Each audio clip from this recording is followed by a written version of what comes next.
Hi ladies, today I will be sharing with you how I made this white upholstered crib for my first little girly, which I am super excited about.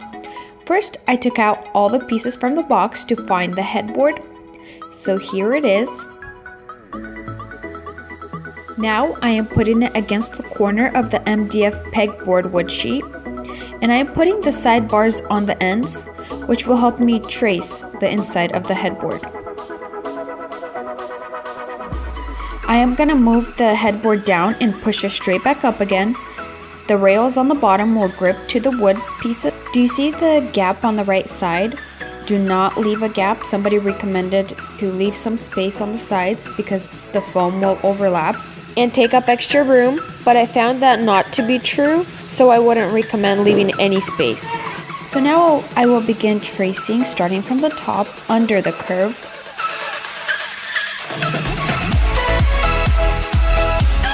I used a Sharpie so you can see it better, but you can use a pencil.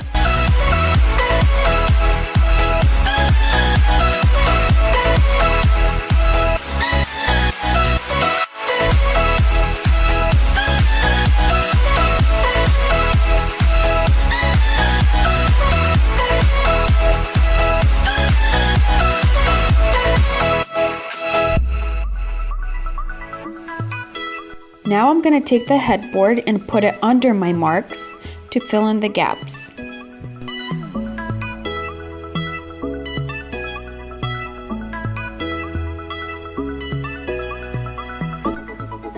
Having one line will make it a lot easier to cut with the jigsaw. But keep in mind that this top curve of the headboard is wider, so you might need to move it around a little to make the marks accurate. You'll know what I'm talking about once you get there. Yay, so here is a perfectly outlined headboard that is ready to be cut. We used this $20 jigsaw we found in Harbor Freight, which worked perfectly. And my fabulous husband will help me cut it out.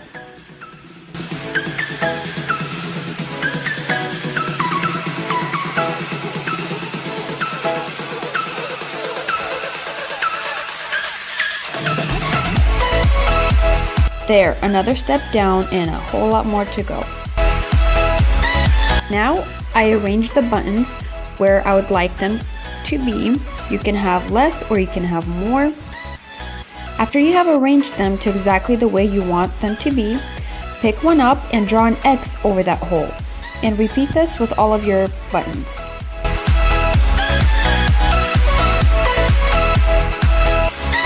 So the front is done, and now we need to mark the back as well.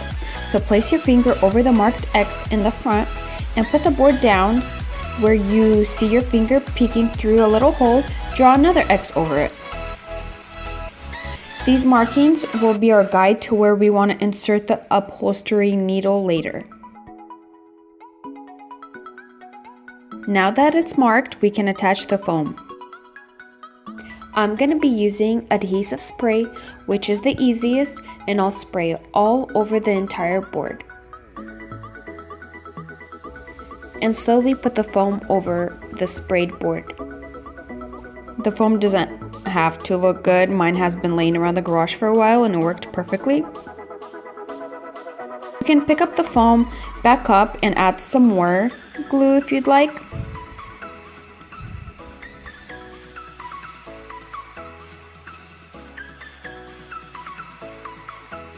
Pat it down a little,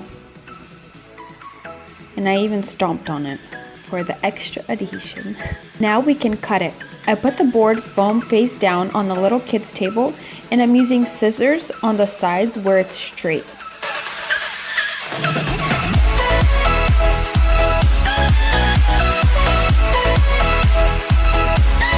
And I used a long teeth knife for the top curve, which seemed to work the best versus the scissors.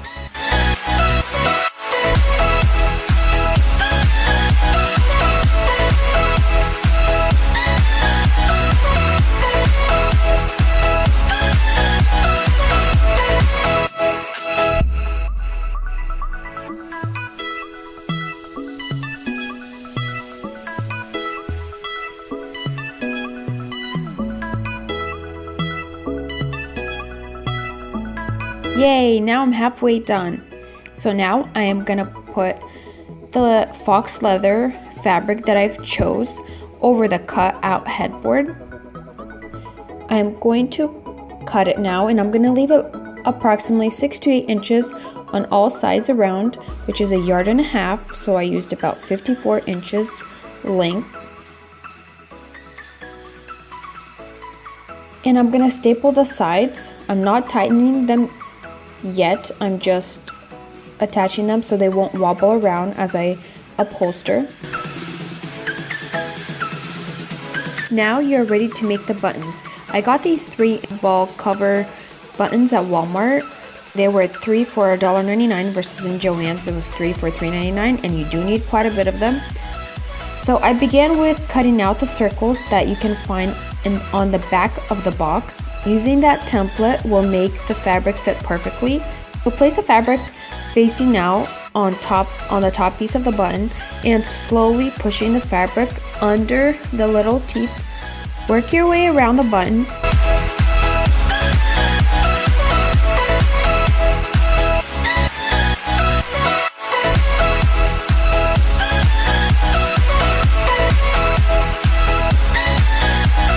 And once you get close to the end, add this bottom piece, the indentation side facing into the button. Fix any overlapping.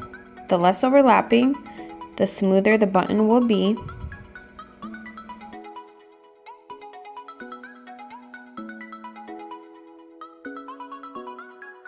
Take an extra scrap material and put it over the material side of the button, and with pliers slowly from the center press down and rotate the button until the bottom piece clips into place. You'll feel once it clips in. So there, you have a perfect button. And here is my first button I made. I left a lot of overlappings, and yeah, don't do that. Less overlapping, smoother button. So I'm gonna begin the upholstering process with the center hole, and I'll be working my way around and away from it. So I'm gonna be putting the needle through the next marked X, pushing it through the leather in the front.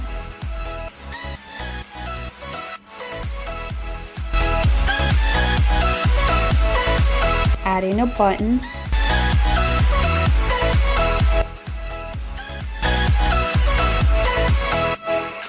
And sticking the needle back in, not through the same hole, but very close by it. And tilt the needle so you can aim for a hole right next to the original X marked hole.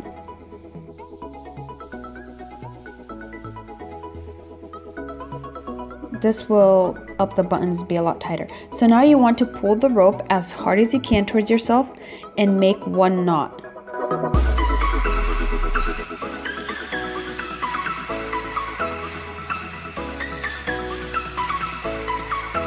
Staple the center of the knot and make 2 more knots on top of that.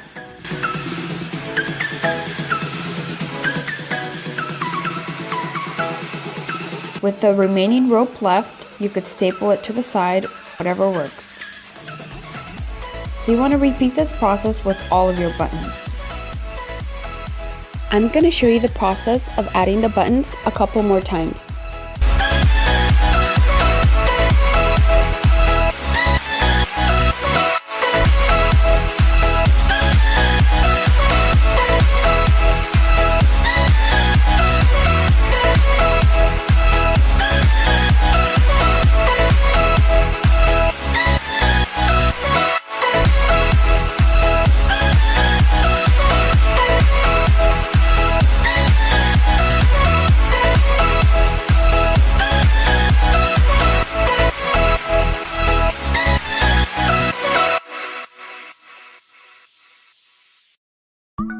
So you can see tying it between these two holes makes it really tight and secure versus if you had to use just one. Or I guess it was just easier this way. So I don't have to worry about the baby pulling it out and the staple coming undone. Once you finish putting all of the buttons through, begin stapling the top of the headboard, the top curve. Start from the center and work your way to the sides. And as you go, slightly overlap and staple. If you tighten the fabric hard enough towards the back, you won't see any overlapping in the front, just a whole bunch in the back, as you can see here.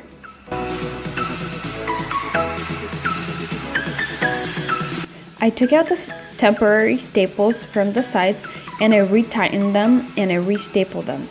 And I will do the same to the bottom.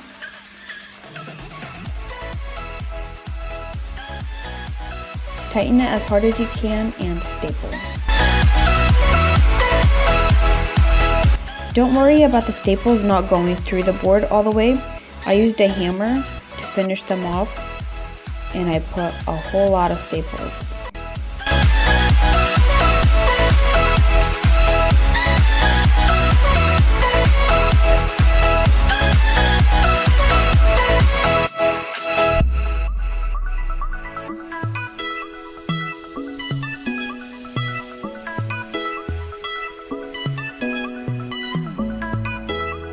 Yay, the board is upholstered and it looks better than I imagined it to look. I'm super excited. To finish it, I bought a really cheap white vinyl. It was like $5 a yard, and I put it against the back of the board and I cut it out just to cover the staples. I attached it using a glue gun and it worked perfectly. I attached the board to the crib using 3 1¼ inch screws, one in the center and one on each side. It held it very stable. I didn't find the need to put any on the bottom because I was going to put the crib against the wall anyway. I really like that the back looks very white and clean with the extra vinyl that I attached.